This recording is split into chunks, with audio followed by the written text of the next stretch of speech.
سائنسدان کہتی ہے کہ پھلوں میں بھی جوڑے ہیں.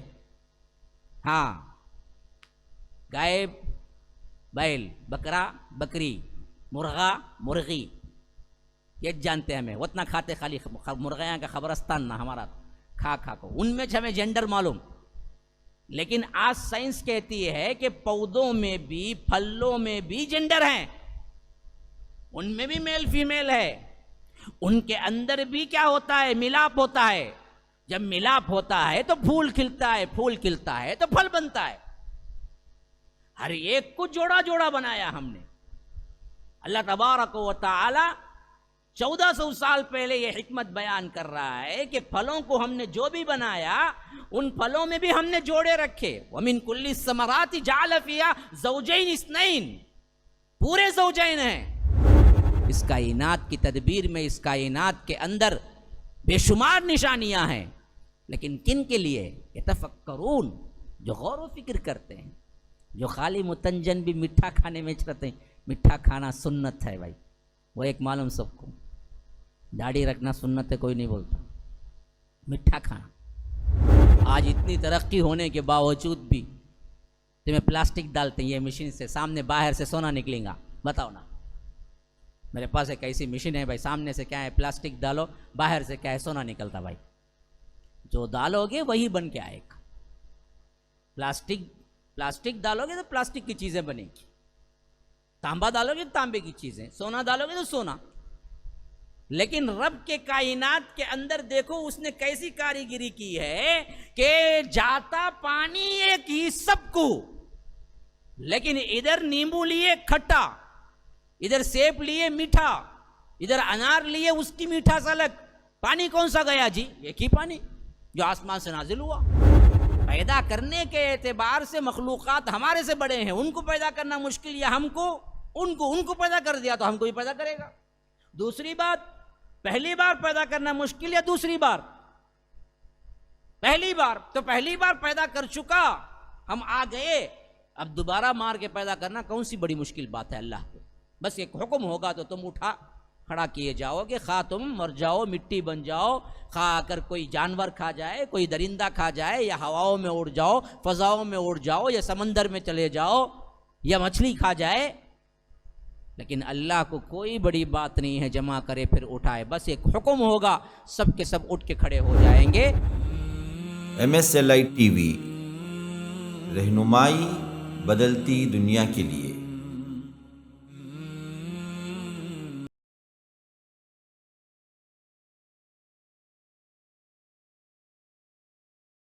وَهُوَ الَّذِي مَدَّ الْأَرْضَ وَجَعَلَ فِيهَا رَوَاسِيَ وَأَنْهَارًا، وہی رب ہے.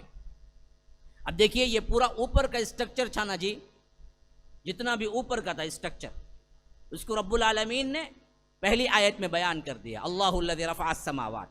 اب نیچے کا جو اسٹرکچر بنا ہوا ہے کائنات کا، اب وہ یہ دراصل یہ آیت بیان کر رہی ہے. اوپر کا پہلی آیت میں آ گیا، نیچے کا دوسری آیت میں آ رہا ہے. فرمایا کہ وَهُوَ الَّذِي مَدَّ الْأَرْضَ، وہی تو ہے جس نے زمین کو پھیلا دیا باوجود گول ہونے کے. یہ سب سے بڑی بیوٹی ہے.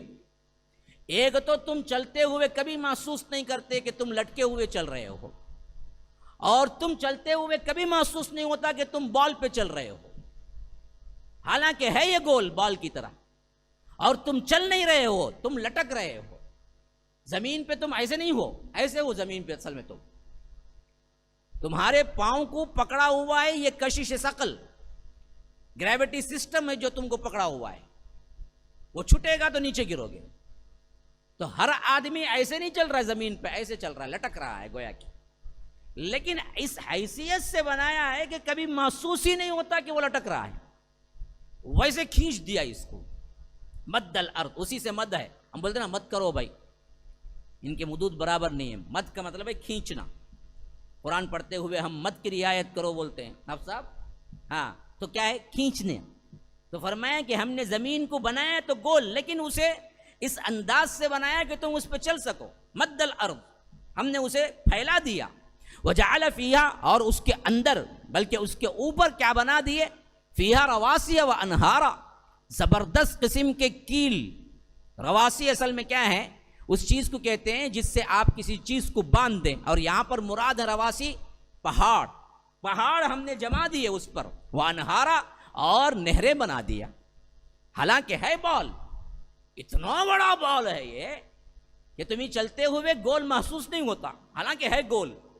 اور اس میں بیوٹی کیا ہے، وہ گول بھی کسی کے سہارے نہیں کھڑا ہوا ہے. اب گول چیز ہے کوئی بھی تو سہارا ہونا ہی نہیں ہونا ہے، سہارا کسی کا نہیں ہے، بلکہ وہ بغیر سہارے فضا میں لٹک رہی ہے. اب وہ فضا میں لٹکی ہوئی چیز کو ادھر ادھر ہونے سے روکنے والی چیز کیا ہے؟ پہاڑ ہے. ہاں پہاڑ ہے. یہ پہاڑوں کو اللہ نے کیا کیا؟ میخوں کی طرح گاڑ دیا. ہاں اسی واسطے سائنسدان حیران ہے کہ یہ لفظ قرآن استعمال کرتا ہے میخ کا پہاڑوں کے لحاظ سے. سورہ نبا کے اندر آیا ہے والجبال ارساہا، پہاڑوں کو ہم نے میخیں بنا دی. یہ لفظ جو ہے نا، اس پر بھی غور کرا. ایک بندہ اگر سائنس کے لحاظ سے سجدے میں سر رکھ دے گا ایمان لے آئے گا. آپ دیکھیں گے میخ اتنی بڑی ہوتی ہے نا، اس کی لمبائی اگر اتنی بڑی ہے تو اس کی جو کھونٹی، جو آخری سر آتا ہے نا جی، وہ سر کتنا ہوتا ہے؟ اتنا ہوتا ہے، اتنا چھوٹا سا ناخن اتنا. اب کوئی بندہ کہیں ٹھونکتا ہے نا جی میخ، تو پوری میخ تو اندر جاتی ہے، لیکن اس کا جو سر ہوتا ہے نا جی، چھوٹا سا سر، وہ نظر آتا ہے. اب اس سر کو دیکھ کے پہچان لے سکتا ہے کہ میخ کافی اندر تک ہے، جو دکھ رہی ہے اس سے کئی گنا زیادہ وہ اندر ہے. یہی نا بھائی، جو دکھ رہی ہے نا اس سے کئی گنا زیادہ کہاں ہے؟ وہ اندر ہے. دکھ جو رہی ہے وہ چھوٹا اس کا سر ہے. بعین ہی اسی طرح آج جتنے پہاڑ بھی ہمیں دکھ رہے ہیں نا جی، وہ میخ کے سر کی طرح ہے. اندر جو ہے نا، زمین کے اندر جو گڑا ہوا ہے نا پہاڑ، وہ میخ کے اندر کے حصے کے طور پر بہت اندر تک پہاڑ ہے. دکھنے والا جو پہاڑ ہوتا ہے نا، جو ہمیں نظر آتا ہے نا اوپر، وہ پہاڑ میخ کے سر کے اتنا ہی اوپر ہے، اس سے کئی گنا زیادہ وہ اندر ہے، زمین میں گڑا ہوا ہے. جس نے بنایا وہی کہہ سکتا ہے یہ لفظ، کوئی دوسرا بول ہی نہیں سکتا. یہ بہت بڑی شہادت ہے کہ یہ کلام اللہ رب کا ہے، محمد الرسول اللہ کا نہیں ہے. ان کو کیسے پتا؟ آج سائنس کہتی ہے کہ جتنا تم پہاڑ دیکھتے ہو وہ میخ کے سر کے اتنا ہی دیکھتے ہو، اس سے کئی گنا زیادہ پہاڑ زمین کے اندر گڑا ہوا ہے. اور اللہ اس کو 1400 سال پہلے کہتا ہے کہ والجبال ارساہا، ہم نے پہاڑوں کو میخیں کے مانند زمین میں ٹھہرا دیا. بالکل. اسی لیے فرمایا کہ وجعل فیہا رواسیا، ہم نے کیا کیا؟ اس پر پہاڑ جما دیے، وانہارا، نہریں بنا دی. ہاں پانی ہم نے ایسے رکھا کہ پوری اگر زمین کو آپ لے کے دیکھیں تو سائنسدان کہتے ہیں کہ 3 حصے کریں گے زمین کے تو 2 حصے پانی ہے. ایک حصہ ہے جس میں تم ہو، اس میں سے چھوٹے 100 اسکوائر فٹ 1000 اسکوائر فٹ کے لیے بیٹا باپ پہ تلوار اٹھا لیتا، باپ بیٹے پہ تلوار اٹھا لیتا. یہ حالت ہے ہماری. جو زمین پہ کل ہونا، وہ زمین بھی پوری زمین نہیں ہے، 2 حصے تو پانی ہے، ایک حصہ ہے اصل زمین کا جو زمین ہے. تو اسی لیے فرمایا ہے کہ ہم نے کیا ہے؟ نہریں بنا دی ہیں تمہارے لیے، پانی کا انتظام بنا دیا ہے. اور وَمِن كُلِّ الثَّمَرَاتِ جَعَلَ فِيهَا زَوْجَيْنِ اثْنَيْنِ يُغْشِي اللَّيْلَ النَّهَارَ، اور وہی ہے جو ہر طرح کے پھلوں کو بنایا. کل الثمرات جعل فیہا زوجین اثنین، اور ہر پھل کو جوڑا بنایا. آج آ کے سائنسدان کہتی ہے کہ پھلوں میں بھی جوڑے ہیں. ہاں گائے بیل، بکرا بکری، مرغا مرغی، یہ جانتے ہیں ہمیں، اتنا کھاتے خالی مرغیاں کا خبرستان نہ ہمارا کھا کو، ان میں ہمیں جینڈر معلوم. لیکن آج سائنس کہتی ہے کہ پودوں میں بھی، پھلوں میں بھی جینڈر ہیں، ان میں بھی میل فیمیل ہے. ان کے اندر بھی کیا ہوتا ہے؟ ملاپ ہوتا ہے. جب ملاپ ہوتا ہے تو پھول کھلتا ہے، پھول کھلتا ہے تو پھل بنتا ہے. ہر ایک کو جوڑا جوڑا بنایا ہم نے. اللہ تبارک و تعالی 1400 سال پہلے یہ حکمت بیان کر رہا ہے کہ پھلوں کو ہم نے جو بھی بنایا ان پھلوں میں بھی ہم نے جوڑے رکھے. وَمِن كُلِّ الثَّمَرَاتِ جَعَلَ فِيهَا زَوْجَيْنِ اثْنَيْنِ, پورے زوجین ہیں. حتیٰ کہ یہ چیز ہم دیکھیں گے تو ہر چیز میں ہے, آسمان زمین, مادی چیزوں میں بھی جوڑے دکھتے ہیں, رات دن. اسی لیے علماء کہتے ہیں بدبختوں پوری کائنات میں جہاں بھی نظر ڈالتے ہو تم کو جوڑا نظر آتا ہے, اگر یہ دنیا ہے تو اس کا جوڑا کیا؟ ہاں جی, پھر یہ دنیا ہے تو جوڑا کہاں گیا اس کا؟ اس کا جوڑا تو آخرت ہے. دنیا آخرت. اگر تم آخرت کو نہیں مانو گے تو پھر تو کیا ہے, ایک مسلمہ حقیقت کا انکار کر بیٹھو گے. اللہ نے ہر چیز کا جوڑا بنایا ہے. یہ تو تم نے آخرت کا انکار کر کے کیا ہے, یہ سب سے مسلم ثبوت جو ہے اس کا انکار کر رہے ہو, اصول کا انکار کر رہے ہو. یار اب کیسی کیسی اللہ تبارک و تعالیٰ نے اسلاف کو حکمتیں اور عقلیں دی تھی. دیکھیے اللہ تعالیٰ ان کی قبروں کو نور سے بھر دے, کیا سوچ دیا تھا. دیکھو تو اس لیے فرمایا کہ وَمِن كُلِّ الثَّمَرَاتِ جَعَلَ فِيهَا زَوْجَيْنِ اثْنَيْنِ يُغْشِي اللَّيْلَ النَّهَارَ, وہی ہے جو دن پر رات کو طاری کرتا ہے, رات کو دن پر طاری کرتا ہے. یہ رات دن کا الٹ پھیر کون کر رہا ہے جی؟ اگر اللہ تبارک و تعالی حکم دے رات کو رات ہی رہ جاؤ تو کون مائی کا لال ہے جو دن کو لا سکے؟ یا دن کو کہہ دے کہ دن ہی رہ جاؤ تو پھر کون مائی کا لال ہے جو رات لا سکے؟ سرمدن الی یوم القیامت من الہ غیر اللہ یأتیکم بلیل تسکنون فیہ یأتیکم بضیاء. یہی بات اللہ تبارک و تعالی ذکر کر رہا ہے قرآن میں. اگر میں کہہ دوں دن کو کہ تو دن ہی رہ جائے تو کون ہے جو رات کو لا سکے؟ اگر میں کہہ دوں تو رات ہی رہ جائے تو کون ہے جو دن کو لا سکے واپس؟ کس کے قبضے قدرت میں ہے؟ قاری شاہ ولی, موسیٰ شاہ قادری, عبد القادر جیلانی, کون ہے؟ نہیں, یہ پوری کائنات میرے انڈر میں ہے.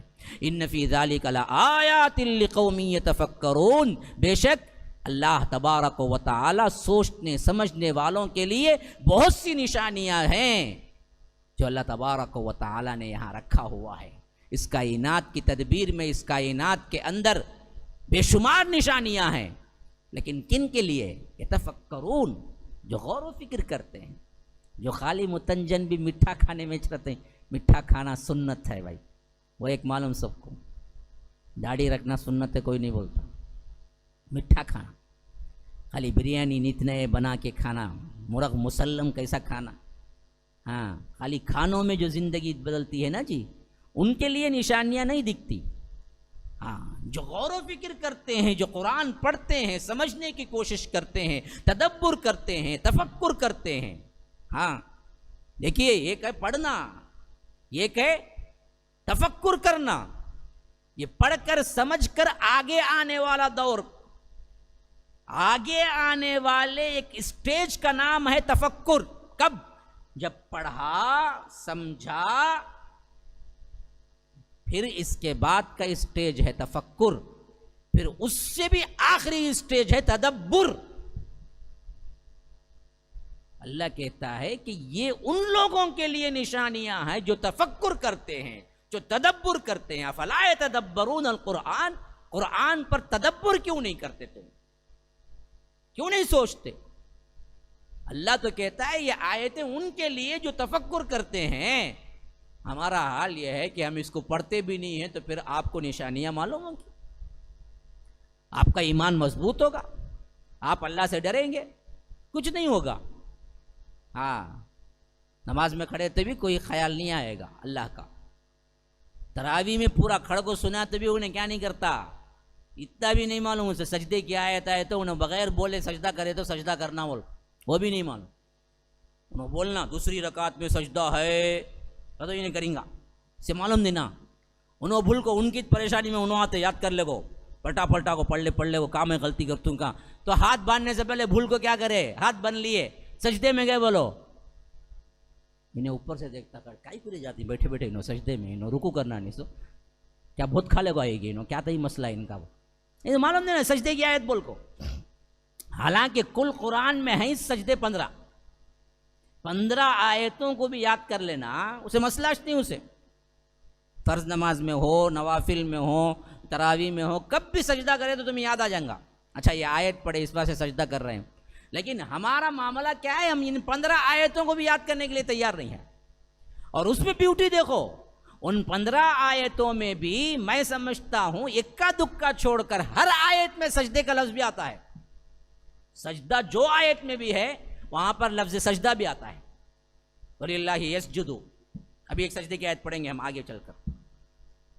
ہر جگہ سجدے کی لفظ بھی آتا ہے، لیکن انہیں کیا ہے، افطاری کر لے کو، پھر کھانا کھا کو، پھر بریانی کھا کو، پھر یہ وہ کھا کو، انہیں کہاں سننے آیا تو نہ سمجھ میں آگا اسے کچھ بھی نہیں. یہ سلوک ہوتا ہے اصل میں ہمارا قرآن کے ساتھ، تو پھر کہاں سمجھ آئے گی. تو فرمایا ان فی ذالک لآیات لقوم یتفکرون، یہ آیتیں اللہ تبارک و تعالی نے تمہیں نازل کی ہیں، اصل میں کیا ہے، ان کے لیے نشانیاں ہیں، یہ آیات ہیں جو قوم اس کے اندر تفکر کرے. ابھی کھانے پینے کا ذکر آ گیا دیکھو ماشاءاللہ. اور اس میں بیوٹی کیا ہے بولو، سننے والوں کو سموسا، بولنے والے کو پانی، ٹھیک ہے، کیا ہے اصول. چلو کھاتے رہو، کیا بھی مسئلہ نہیں کھانے میں، لیکن یہاں رکھو دماغ، یہاں کھاتے کھاتے کہاں چل جاتے ہیں، کیسا سموسا بنایا رنگا، خیمہ بولے نا، خیمات نہیں دکھتا نا اس میں، خالی مسالہ چھنا، وہاں سے وہاں کہاں کی چل جاتا ہو. کیا اتنا دور جانے کی ضرورت نہیں، خالی کھاتے رہو سنتے بھی رہو. اور اس کے بعد آگے چل کے فرما رہا ہے وَفِي الْأَرْضِ قِطَعٌ مُتَجَاوِرَاتٌ وَجَنَّاتٌ مِّنْ أَعْنَابٍ وَزَرْعٌ وَنَخِيلٌ صِنْوَانٌ وَغَيْرُ صِنْوَانٍ يُسْقَىٰ بِمَاءٍ وَاحِدٍ. اور بیوٹی دیکھو، زمین میں کئی قطعات ہیں، کئی حصے ہیں جو ملے جھلے ہیں.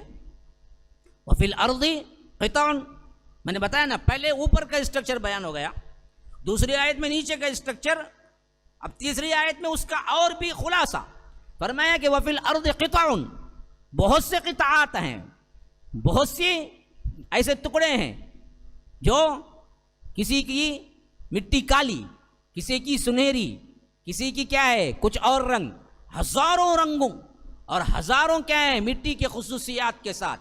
لیکن معاملہ کیا ہے، متجاورات، ملے جلے، ایک ایک کی ایک خاصیت. یہاں یہ اگتا، یہاں یہ اگتا، یہاں ایپل سب سے زیادہ یہ علاقے میں، دوسرے یہ علاقے میں، ایک ایک علاقے الگ الگ. اور ساتھ میں بیوٹی کیا ہے، باغات بھی ہیں، جنات من اعناب، انگور کے، وزرع، کھیتیاں ہیں، ونخیل، اور کھجور کے درخت ہیں، اور ان میں بھی بے مثال. کیسے بے مثال، صنوان وغیر صنوان، کہتے ہیں صنوان جن کی جڑ ایک ہو، شاخیں اس کے اندر سے بھی آئے، اور غیر صنوان ایک ہی تنے پہ کھڑا ہوا ہو. جیسے ہم دیکھتے ہیں موس کا جھاڑ ہے، ایک ہی تنا ہے اس کی کوئی شاخ نہیں نکلتی، اوپر جا کے پتے ہی نکلتے ہیں. کھجور میں بھی یہی معاملہ ہے کہ ایک تنے پہ کھڑا ہوتا ہے جھاڑ، لیکن بعض کھجور کے درخت ایسے بھی ہوتے ہیں جن میں شاخیں نکلی ہوئی ہوتی ہیں. صنوان ایک ہی تنا لیکن شاخوں کے ذریعے اور درخت بن جاتے ہیں. غیر صنوان جو اپنے ایک تنے پہ کھڑے ہوتے ہیں. یہ ایک تنے کے درخت جو ایک تنے میں کئی درختوں کو لیے ہوئے، صنوان غیر صنوان یسقا بماء واحد.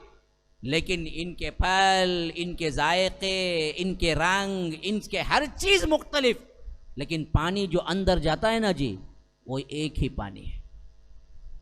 بیوٹی دیکھو، آج تک کوئی ایسی مشین نکلی کیا؟ آج اتنی ترقی ہونے کے باوجود بھی تمہیں پلاسٹک ڈالتے ہیں یہ مشین سے، سامنے باہر سے سونا نکلے گا. بتاؤ نا، میرے پاس ایک ایسی مشین ہے بھائی، سامنے سے کیا ہے پلاسٹک ڈالو، باہر سے کیا ہے سونا نکلتا. بھائی جو ڈالو گے وہی بن کے آئے گا. پلاسٹک ڈالو گے تو پلاسٹک کی چیزیں بنے گی، تانبا ڈالو گے تو تانبے کی چیزیں، سونا ڈالو گے تو سونا.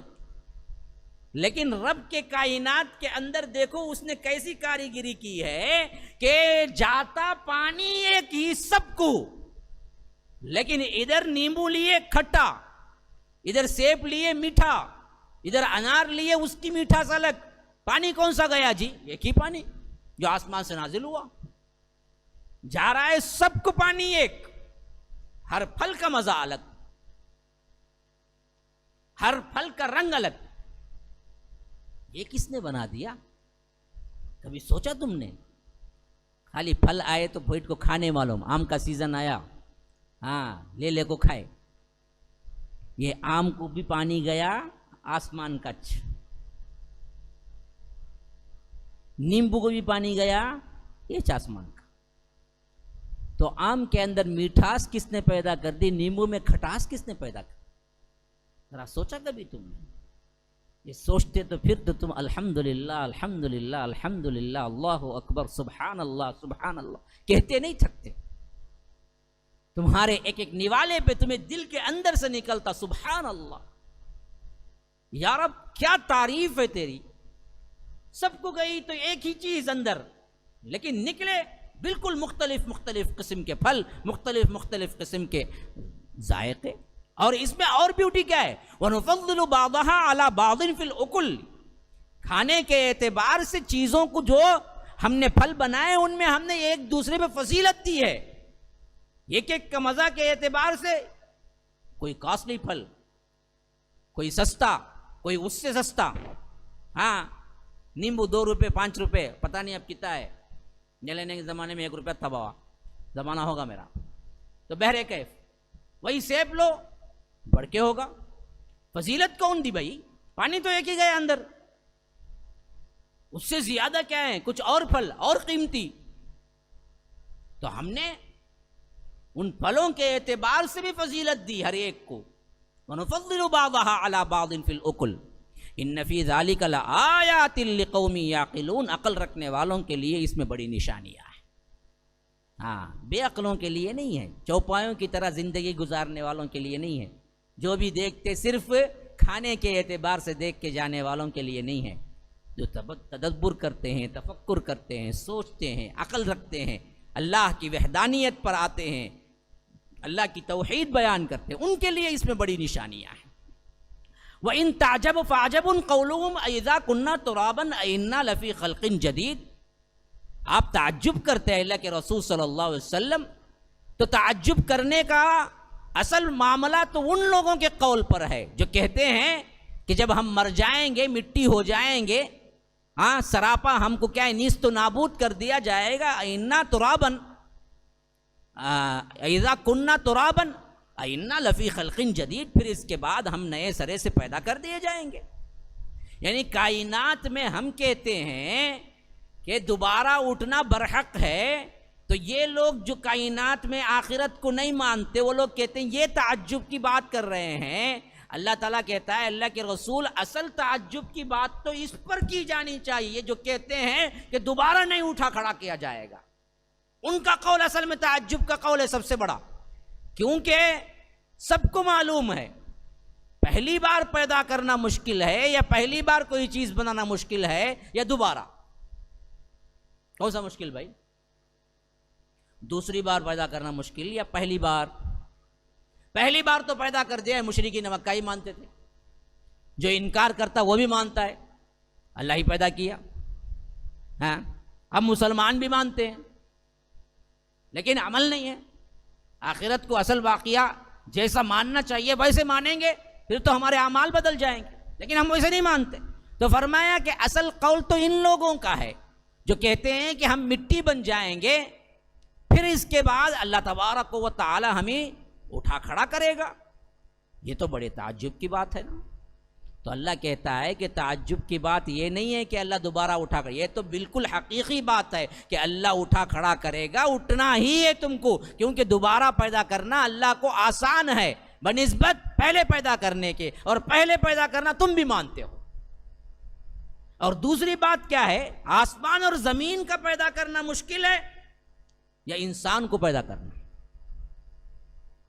ہم جیسی چھوٹی مخلوق کو پیدا کرنا مشکل ہے، نہیں بڑے بڑے سیاروں کو پیدا کرنا مشکل ہے. کون سا مشکل ہے؟ آسمان کو، سیاروں کو، سورج کو، چاند کو. تو جب اس کو پیدا کر دیا وہ مانتے ہیں اللہ ہی نے پیدا کیا. مشرکین مکہ ہی بولتے تھے آسمان زمین کو کون پیدا کرا؟ لات و عزا نہیں بولتے تھے، وہ بھی وہ بولتے تھے اللہ جیسا ہمیں بولتے، لیکن کرتے شرک دوسرا کو ملا لیتے. تو اللہ پوچھتا ہے جب ہم نے آسمان اور زمین کو پیدا کر دیا تو تمہیں پیدا کرنا کون سی مشکل بات ہے جی؟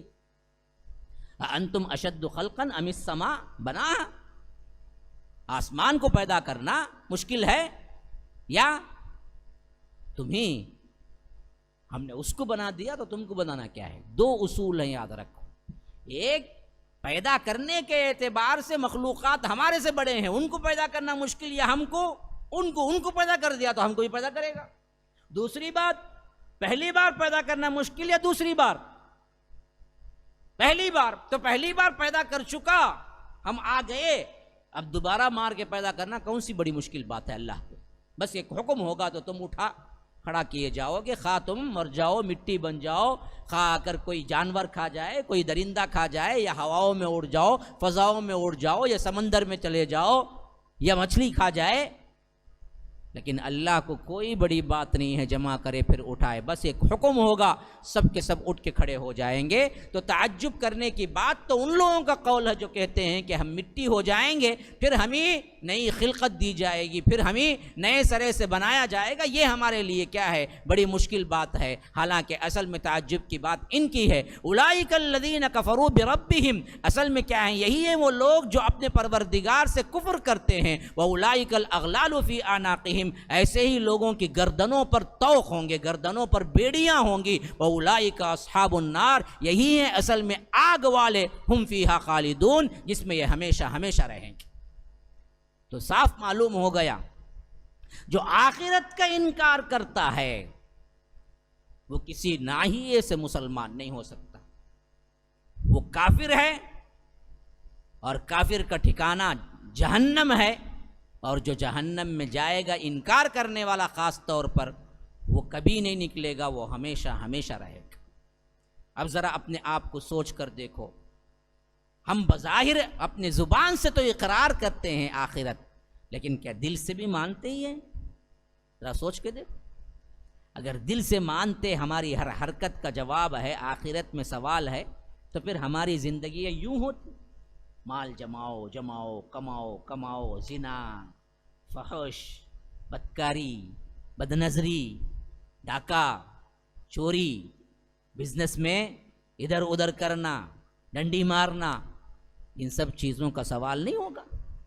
ہاں، خواتین بیٹھی ہوئی سن رہی ہیں، ان کی اپنی غلطیاں سوچو، ساس بہو پہ ظلم، بہو ساس پہ ظلم، ایک دوسرے پر کیا ہے لان تان، لعنت، کیا ان سب کا سوال نہیں ہوگا تمہارے سے؟ اگر سوال ہوگا، یہ ایمان ہے تو یہ جرات ہوگی پھر یہ کرتوت کرنے کی؟ ایمان نہیں ہے، زبانی دعویٰ ہے، ہم آخرت کو مانتے ہیں۔ پھر اس کے بعد فرمایا کہ وَيَسْتَعْجِلُونَكَ بِالسَّيِّئَةِ قَبْلَ الْحَسَنَةِ وَقَدْ خَلَتْ مِنْ قَبْلِهِمُ الْمَثُلَاتُ، کہا کہ یہ لوگ جلدی مچا رہے ہیں، اللہ کے رسول صلی اللہ علیہ وسلم، یہ لوگ بھلائی سے پہلے آپ سے برائی کے لیے جلدی مچا رہے ہیں کہ عذاب لاؤ عذاب لاؤ۔ یعنی عام طور پر معمول یہ تھا ان لوگوں کا، کہتے تھے کہ آپ کہتے ہیں نا کہ ہم نہیں مانیں گے تو ہم پر عذاب آئے گا، ہاں جی آئے گا تو لاؤ نا۔ بعض لوگ ہمیں ابھی بھی بولتے، کیا بھائی تمہیں شرک شرک شرک بولنے کو، ہمارے بزرگ آئیں ہم نہ بچا لیں گے، کیا رہا تمہیں؟ تم بولتے نا اللہ کا عذاب آ جائے گا، اللہ کا عذاب آ جائے گا، سود کا رہا ہے، سود پوری دنیا سود کھاتی ہے، اللہ کا عذاب کہاں بھائے گا بتاؤ؟ بولتے نا آج بھی جاہل قسم کے لوگ، یہی مشرکین مکہ بھی مطالبہ کرتے تھے اللہ کے رسول سے۔ آپ کہتے ہیں اگر ہم آپ کو نہیں مانیں گے تو عذاب آ جائے گا، عذاب آ جائے گا۔ ارے 1 سال ہوا عذاب نہیں آیا، 2 سال ہوا عذاب نہیں آیا، 3 سال ہوا عذاب نہیں ہوا، 4 ہو گیا عذاب نہیں، 5 ہو گیا عذاب نہیں، حتیٰ کہ 10 میں تو اللہ کے رسول مکہ چھوڑ کے جا کے آئے طائف کو، تب بھی عذاب نہیں۔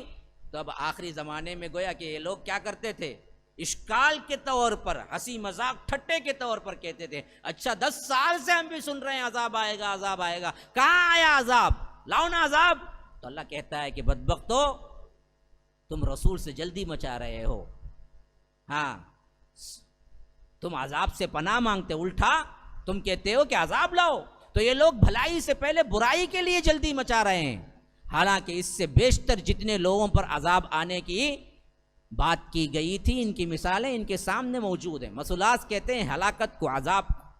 تو اس سے پہلے جتنے لوگ ہیں وہ لوگ بھی یہی سمجھ کے مذاق اڑائے لیکن آخر میں جب پکڑ آئی تو یہ چھڑا نہیں سکے بلکہ بچ نہیں سکے. ان کے سامنے قوم عاد ہے, قوم سمود ہے, قوم لوط ہے, اور اسی طرح پھر آگے چل کر فرعون ہے. پھر اس کا کیا ہے, بہترین طور پر اللہ تبارک و تعالی نے جو سزا دی وہ پورا ان کے سامنے ہے. یہ سب قصے ان کے پاس بالکل مشہور تھے, یہودیوں کے پاس مشہور تھے. تو جن سے ہم نے وعدہ کیا تھا عذاب کا, جب وقت مقررہ آیا تو برابر آیا ان پر. لیکن اصل میں عذاب کی دیری جو ہوتی ہے نا جی, وہ کس واسطے, یہ اللہ تعالیٰ کہتا ہے وَإِنَّ رَبَّكَ لَذُو مَغْفِرَةٍ لِلنَّاسِ عَلَىٰ ظُلْمِهِمْ. آپ کا پروردگار لوگوں کے ظلم کے باوجود بھی انہیں معاف کر دینے والا ہے. اللہ کے پاس دیری اس واسطے ہوتی ہے کہ اللہ تبارک و تعالی بڑا مغفرت والا ہے, اپنے بندوں پر بڑا رحم کرنے والا ہے. وہ فوراً عذاب نہیں دیتا, یہ اللہ کا اصول نہیں ہے. وہ چاہتا ہے کہ ان کو ڈھیل دے, شاید کہ یہ پلٹ آ جائیں, شاید کہ یہ توبہ کر لیں. اس اعتبار سے اللہ تعالیٰ انہیں مہلت دیتا ہے. یہ بدبخت سمجھتے ہیں اللہ قادر نہیں ہے. اگر اللہ فوری طور پر پکڑنے پہ آ جائے, وَلَوْ يُعَجِّلُ اللَّهُ لِلنَّاسِ الشَّرَّ اسْتِعْجَالَهُمْ, کیا ہے وہ, وَلَوْ يُؤَاخِذُ اللَّهُ النَّاسَ بِمَا كَسَبُوا مَا تَرَكَ عَلَى ظَهْرِهَا مِن دَابَّةٍ. اگر اللہ تبارک و تعالیٰ فوراً پکڑنے پہ آ جائے تو پھر زمین پر کوئی چلتا پھرتا سانس لینے والا جانور بھی نہیں بچے گا. انسان تو بہت دور کی بات, جو معصوم جانور ہیں, جو پرندے ہیں, وہ بھی نہیں بچیں گے. اللہ تبارک و تعالیٰ اس واسطے تمہیں مہلت دیتا ہے شاید کہ تم پلٹ جاؤ. وَإِنَّ رَبَّكَ لَذُو مَغْفِرَةٍ لِلنَّاسِ عَلَىٰ ظُلْمِهِمْ. ان کا ظلم ہے باوجود انہیں مہلت دیتا ہے. لیکن بدبخت بے عقل لوگ, انکار کرنے والے یہ سمجھتے ہیں کہ اللہ قادر نہیں. یہی حال ہمارا بھی ہے. رات میں کیا کیا انہیں, لیٹسٹ مووی دیکھا ڈرتے ڈرتے. ہاں, صبح کو کہاں عذاب آ جاتا ہے کہ دیکھتا ہے, پکڑ لے وہ بیٹھ کو, کب 1-2 ہو گیا بھی دیکھتا ہے, رات کے 2 ہو گئے دیکھتا ہے, گندی فلمیں دیکھتا ہے ڈر ڈر کو. کیا کہتے بھی ہو جائیں گا کہ ہاتھ کیا ہے فالج مار ڈالیں گا کہ کیا بھی نہیں ہوا, صبح کو بھی کیا بھی نہیں ہوا, کوئی بھی اونچا بھی نہیں. اب بے عقل جاہل گنہگار کیا سوچتا, ارے نہیں پکڑتا جی اللہ, تب چپکے بڑے لوگ ہم ذراتے سے سجتا, ابھی ذرا کریں گے, کل 2 تک دیکھے آج 3 تک دیکھیں گے. بعد میں عادی مجرم بن جاتا ہے. ہر روز دیکھے بغیر نیند نہیں آتی, غلاظت دیکھے بغیر. کئی نوجوان ایسے, برملا کہتا ہوں, میرے پاس کال آتے ہیں اس بنیاد پہ کہتا ہوں. کئی نوجوان ایسے ہیں جب تک کیا ہے ننگی فلمیں دیکھتا نہیں, نیند نہیں آتی اسے. عادی مجرم, تب بھی یہی خیال کرتا ابھی بھی پکڑ نہیں ہوئی نا. یاد رکھو یہی چیز ہے جو شیطان بہکاتا ہے. لیکن جب پکڑ ہوگی نا جی, پھر یاد رکھو حرام موت کے علاوہ کوئی موت نصیب نہیں ہوگی. اسی حالت میں پکڑ لیں. تو گناہ پر فوری پکڑنا آنا اس بات کی دلیل نہیں ہے کہ اللہ نے چھوٹ دے دی تمہیں, یا اللہ بھول گیا. وما کان ربک نسیا, اللہ بھولنے والا نہیں ہے, اللہ کو بھول ہی نہیں ہے. یہ اللہ کی رحمت ہے کہ اللہ نے تمہیں موقع دیا. اس کا مطلب یہ ہے کہ تم اور آگے بڑھو نہیں, توبہ کر کے فوراً واپس آ جاؤ. آج رات مہلت مل گئی, روح نہ نکلی, ہو سکتا کل دیکھتے دیکھتے ہی کیا ہے اللہ تبارک و تعالی تمہیں فوری پکڑ لے اور تم حرام موت مر جاؤ. ہاں, پہلی بار شراب پیا کیا بھی نہیں ہوا, اس کا مطلب یہ نہیں ہے کہ کیا ہے پیتے جاؤ. میں نے اپنے بچپن میں دیکھا ہے وہی مسلمان شراب پی کے مرے, شراب کی حالت میں نشے میں مرتے ہیں. تو اللہ نے اسی وقت نہیں پکڑ لیا انہیں. کسی لڑکی کو لے کے نکلے, کوئی نہیں دیکھا, عین زنا کی حالت میں مار دے, کیا کریں گے, حرام موت.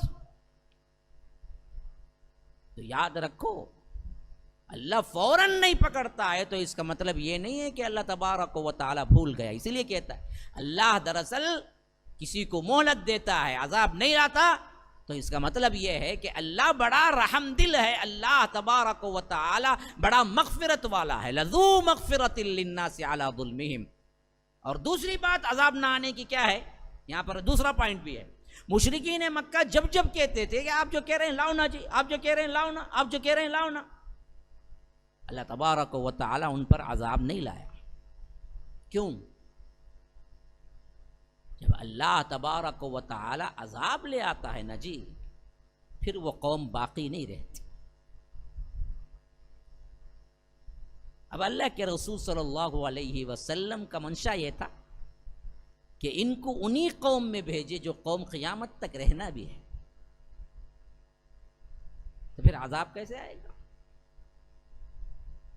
عذاب آنے کے لیے قوم کا نیست و نابود ہونا تھا، اور عذاب آنے کے لیے رسول کا نہ ہونا ضروری تھا.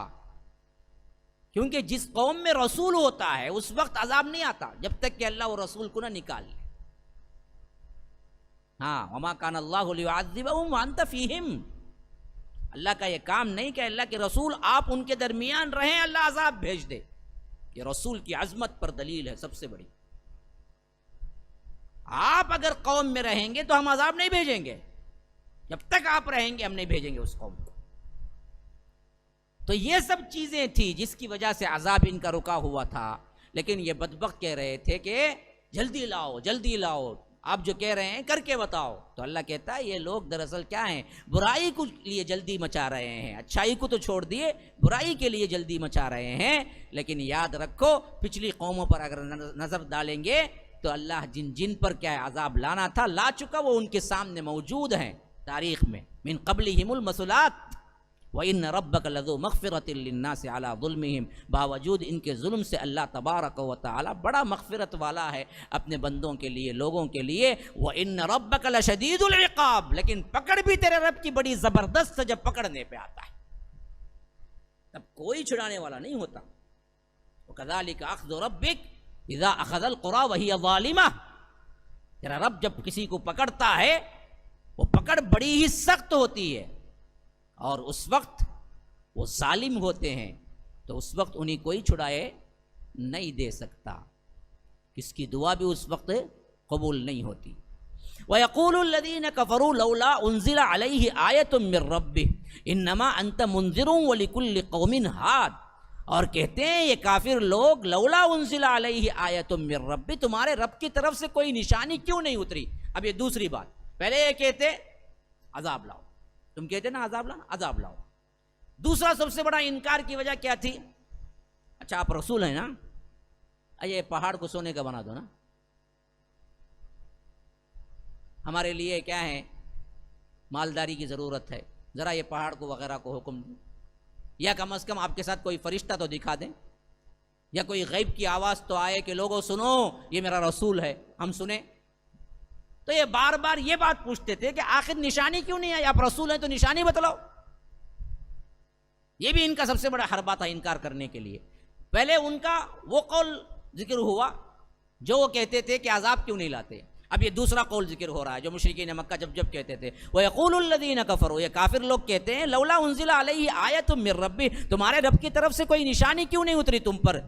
اللہ کے رسول آپ کہہ دیجئے انما انت منذر، آپ تو صرف منذر ہیں. آپ کا کہاں دعویٰ ہے کہ میں نشانی لے آیا ہوں؟ آپ کا دعویٰ تو یہ ہے کہ دیکھو میں ڈرانے والا ہوں، میں قیامت سے پہلے تمہیں ڈرانے کے لیے آیا ہوں کہ اگر تم اللہ کی توحید کو نہ مانو گے جہنم میں جاؤ گے. یہ ڈرانے کے لیے میں آیا ہوں، میں تو منذر ہوں، صرف انذار کرنے والا ہوں. میں نے کب یہ دعویٰ کیا کہ میں نشانی بتلا سکتا ہوں؟ تو اسی لیے صاف کہہ دیجئے انما انت منذر، میں تو ڈرانے والا بن کے آیا ہوں. وَلِكُلِّ قَوْمٍ ہاد، اور ہر ایک قوم کے لیے ایک ہادی ہوتا ہے، ہر ایک قوم کے لیے ایک گائیڈ کرنے والا ہوتا ہے، ہر ایک قوم کے لیے ایک رہنما ہوتا ہے. ویسے ہی میں اس قوم کے لیے رہنما بن کے آیا ہوں. اس سے پہلے جتنی قومیں تھیں اس وقت اللہ نے انبیاء بھیجے ان کے وقت کے اعتبار سے ان کو، اور اب میں قیامت تک کے لیے میں ہادی بن کے آیا ہوں تمہارے پاس. جیسے پچھلی قوموں میں ہادی ہوا کرتے تھے ویسے ہی میں بھی ہادی بن کے آیا ہوں. میں نشانیاں لانے کا دعویٰ نہیں کرتا، میں تو صرف تمہیں ڈرانے اور ہدایت کا راستہ بتانے کے لیے آیا ہوں. اللہ یعلم ما تحمل كل انثى وما تغیض الارحام وما تزداد وكل شيء عنده بمقدار. اللہ ہے جو جانتا ہے ما تحمل كل انثى، ہر مادہ جو اپنے پیٹ میں حمل کو اٹھائے ہوئے، خواہ وہ انسانوں میں ہو جانوروں میں. ہر ایک کا رحم میں کیا ہو رہا ہے اللہ تعالیٰ جانتا ہے. اللہ کی پاور، اللہ کی قہاریت، اللہ کی جباریت، اور اس کے ساتھ ساتھ اللہ کا کنٹرول کائنات میں بتا رہا ہے جو اوپر سے چل رہا آ رہا تھا. اللہ الذی رفع السماوات. پھر یہاں پر اللہ تعالیٰ کون ہے بتا رہا ہے، کہتا ہے کہ اللہ یعلم ما تحمل، اللہ جانتا ہے. کون؟ ہر انسا، ہر مادہ، ہر عورت اپنے پیٹ میں کیا اٹھائے پھر رہی ہے. ما تحمل کل انسا وما تغیض الارحام وما تزداد.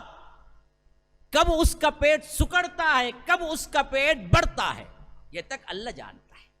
یا رب کیا انداز بیان ہے. دیکھو اگر آپ غور کریں نا جی، پکار اٹھیں گے اس کی بلاغت پر اور اس کے انداز پر. عربی نہ آنے کے باوجود بھی اگر ترجمے میں بھی غور کریں گے نا، انداز دیکھیے. ایک ایک لمحے میں رحم جو بڑھتا ہے وہ بھی اللہ جانتا ہے، اور ایک ایک لمحے میں جو رحم سکڑتا ہے اندر پیٹ کے اندر، پیٹ کے اندر پیٹ 3 جھلیاں ہوتی ہیں. فی ظلمات ثلاث، اس کے اندر اللہ بناتا ہے انسان کو، بچے کو. ہم کوئی تصویر بھی چھڑانا چاہیں نا جی، تصویر بھی ہم بنانا چاہیں نا جی، کم از کم جو عام لائٹ ہوتی ہے نا اس سے کئی گنا زیادہ 500 وولٹ کی لائٹ لگاتے تب بناتے. لیکن اللہ کیسا مصور ہے، کہتا ہے کہ جب میں تصویریں بناتا ہوں فی الارحام کیف یشاء، جیسے چاہتا ہوں ویسے، تو فرمایا کہ یخلقکم فی بطون امہاتکم، ہم بناتے ہیں ماں کے رحموں کے اندر، فی ظلمات ثلاث کے 3 پردوں کے اندر، 3 اندھیریوں کے اندر میں حکم دیتا ہوں جیسے چاہے ویسے بن جاؤ. یہی یہاں پر کہتا ہے. رحم کا سکڑنا، رحم کا زیادہ ہونا اللہ ہی جانتا ہے. کب کس کو ڈلیوری ہونا یہ رب کا حکم ہوتا ہے، اس سے پہلے نہیں ہو سکتا. کسی کو 9 ماہ، کسی کو 9 ماہ چند منٹ، کسی کو 9 ماہ چند دن، کسی کو 9 ماہ سے بھی کم، کسی کو 7 ماہ، کسی کو 8 ماہ، کسی کو 4 ماہ، کسی کو کیا ہے بالکل نامکمل ابارشن. کیا ہوتا ہے یہ؟ کس کا حکم؟ کون کر رہا ہے؟ انسانوں میں خالی نہ، کائنات میں جتنے انسا ہیں، جتنی عورتیں ہیں، جتنی مادہ ہیں، ان کے پیٹوں میں کب رحم ٹکتا ہے، کب نکلنا ہے، کب بڑھنا ہے. اس لیے حضرت ضحاک کہا کرتے تھے، تفسیر ابن کثیر کے اندر یہ روایت موجود ہے، آپ تعجب کریں گے. حضرت ضحاک کہا کرتے تھے کہ تزداد زیادتی ہونا، تغیر کم ہونا. کہتے تھے کہ 9 ماہ کی جو مدت اللہ نے رکھا ہے، کبھی کبھی اللہ اس کو کم کر دیتا ہے. کوئی بچہ 8 ماہ میں پیدا ہوتا ہے، کوئی بچہ 7 ماہ میں بھی پیدا ہو جاتا ہے، کئی بچے 7 ماہ 8 ماہ میں پیدا ہو کے جیتے بھی ہیں اچھے طریقے سے، کئی بچے مردہ پیدا ہوتے ہیں. یہ تو کیا ہے؟ تغیض ہے، کم ہو جاتا ہے. تزداد کے اعتبار سے کئی بچے 9 ماہ کے اوپر رہ جاتے ہیں. لیکن ہم سننے میں جو آتا ہے، ہمارا آج کل دیکھنے میں سننے میں 9 ماہ 10 دن ہوتے ہیں، 2 ماہ 15 دن ہو جاتے ہیں، یا 9 ماہ 20 دن ہو جاتے ہیں. میرے کہ 10 ماہ سے پہلے ہو ہی جاتی ہے ڈیلیوری. لیکن حضرت ضحاک کہا کرتے تھے کہ میں اپنے ماں کے پیٹ میں 2 سال رہا. اسے اللہ تعالیٰ بڑھانا چاہے بڑھا دے. میں اپنے ماں کے پیٹ میں 2 سال رہا، حتیٰ کہ جب میں پیدا ہوا مجھے دانت بھی آ چکے تھے. اللہ کی شان، اللہ جس کو چاہے جیسے رکھے. ہاں، کون کر رہا ہے اس پورا؟ تغیض الارحام وما تزداد وکل شیء عنده بمقدار. ہر چیز کی تقدیر، مقررہ وقت یہ رب کے پاس ہے، کسے کب دینا ہے. اسی لیے اللہ کے رسول صلی اللہ علیہ وسلم نے فرمایا ہر بچہ جو بنتا ہے ماں کے پیٹ میں جیسے ہی رحم ٹھہرتا ہے 40 دن تک اس کی ایک پوزیشن ہوتی ہے. ہاں، پھر اس کے بعد 40 دن تک وہ مضغہ ہوتا ہے، 40 دن تک وہ علقہ ہوتا ہے، پھر 40 دن تک وہ مضغہ ہوتا ہے. یہ 40 40 کا دور گزرتا ہے، تو پھر کہیں جا کر اس کے اندر فرشتہ اسے روح پھونکنے کے لیے ماں کے پیٹ میں آتا ہے. ہاں، فیرسل الیہ الملک، اس کے بعد آتا ہے. گویا کہ معلوم ہوا کہ 40 120 دن 120 دن لوتھڑا علقہ مضغہ جو بنا نا جی، اس کی بھی بڑھوتری ہوئی لیکن اس میں روح نہیں ہوتی. وہ روح جس روح کو اللہ تبارک و تعالی نے آدم کے پشت سے نکال دیا تھا، کب؟ جب حضرت آدم کو بنایا تھا. وہ روح عالم ارواح میں ہوتی ہے. وہ روح جسم میں جب آتی ہے نا، وہ فرشتہ جب لے کے آتا ہے اس وقت لے کے آتا ہے جب 120 دن کا نطفہ بن جاتا ہے، تب جا کے وہ آتا ہے. فَيُرْسَلُ إِلَيْهِ الْمَلَكُ، جب آتا ہے وہ روح پھونکتا ہے تو وہاں سے اصل روح کے ساتھ جسم کی زندگی شروع ہوتی ہے. اور اس وقت وہ لکھتا ہے ہاں اس کا رزق کتنا ہوگا، وہ نیک بخت ہے یا بدبخت ہے، اس کی مدت کتنی ہے. پھر وہ اللہ حدیث کے دوسرے حدیث میں ہے اس کی تفصیل میں، پھر فرشتہ اللہ سے پوچھتا ہے اے اللہ اسے مرد لکھوں یا عورت لکھوں. وہ پانی کی بوند بوند ہی ہے، ایک ہی بوند پہ سب ہوتا ہے. جس کا حکم جو آتا ہے رب لکھتا ہے، یا عورت ہے یا مرد ہے. جس سائڈ وہاں ہوتا ہے جب فرشتہ رب سے پوچھتا ہے اے مرد بناؤ یا عورت بننا ہے. پھر اس کے بعد وہ فرشتہ جب لکھ کے جاتا ہے نا، وہاں سے اس کی روح کے ساتھ کی جسم کی زندگی بنتی ہے. پھر کہتے ہیں مفسرین اللہ تبارک و تعالی ماں کے خون کو اس کا دودھ بنا دیتا ہے، ماں کے اندر کی غذا کو، جبکہ وہ بقیہ 6 ماہ جو رہتا ہے وہی خون پیتا ہے. پھر اسی خون کو باہر نکلنے کے بعد دودھ بنا دیتا ہے، چھاتی میں دودھ لاتا ہے، یہاں تک کہ اس کو دانت آتے ہیں.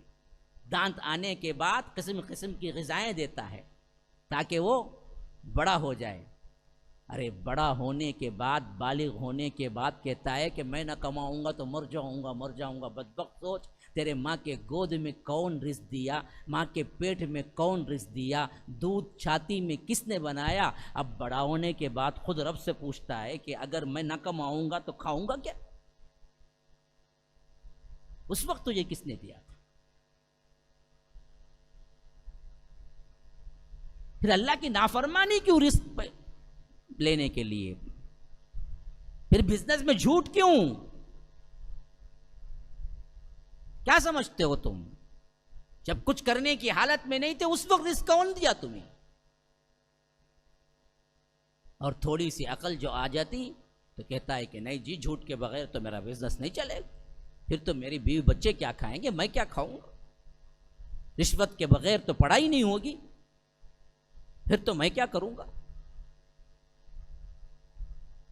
بچپن سے لے کر پیدائش سے لے کر بچپن تک تو نے سوچا ہے جو رزق تجھے عطا ہوئے؟ ماں کے پیٹ میں اللہ نے رزق نہ دیا تو کیا ہوتا؟ مر جاتا. کبھی سوچا تو نے؟ ماں کے پیٹ میں خون کو رزق بنایا تھا، خون کو. ہاں ذرا غور کر کے دیکھو، ہر ماں کو ماں بننے سے پہلے خون نکلتا ہے ماہانہ، جسے ماہواری بولتے ہیں. لیکن جیسے ہی حمل ٹھہرتا ہے خون بند ہو جاتا ہے. وہ خون کیا ہوتا ہے؟ وہ بچے کو جاتا ہے. جو گندا خون ہے جو باہر نکلتا ہے ہر ماں رحم میں جاتا ہے، ماں بچہ ٹکتا ہے تو بند ہو جاتا ہے خون، وہی خون سے تو وہ بنتا ہے. تب کہاں سے لائے تم نے رزق؟ پھر اللہ پر ہی اعتبار نہیں. پھر اسی رزق کے لیے، کمائی کے لیے جھوٹ بھی بولتے ہو، اللہ کا انکار بھی کرتے ہو، اللہ سے بغاوت، سود بھی لیتے ہو. یہ ہمت کہاں سے آ جاتی ہے؟ یہ میرے قول نہیں ہے، یہ اسلاف کے قول ہیں جو میں آج پڑھ رہا تھا تو میرے ذہن میں آ گیا اچانک. تو انسان اپنی حیثیت کو سوچے تو کبھی اللہ تبارک و تعالی سے بغاوت نہ کرے. وَكُلُّ شَيْءٍ عِنْدَهُ بِمِقْدَارٍ. اللہ تبارک و تعالی کے پاس ہر چیز کا وقت مقرر ہے، ایک مقدار ہے، تقدیر ہے.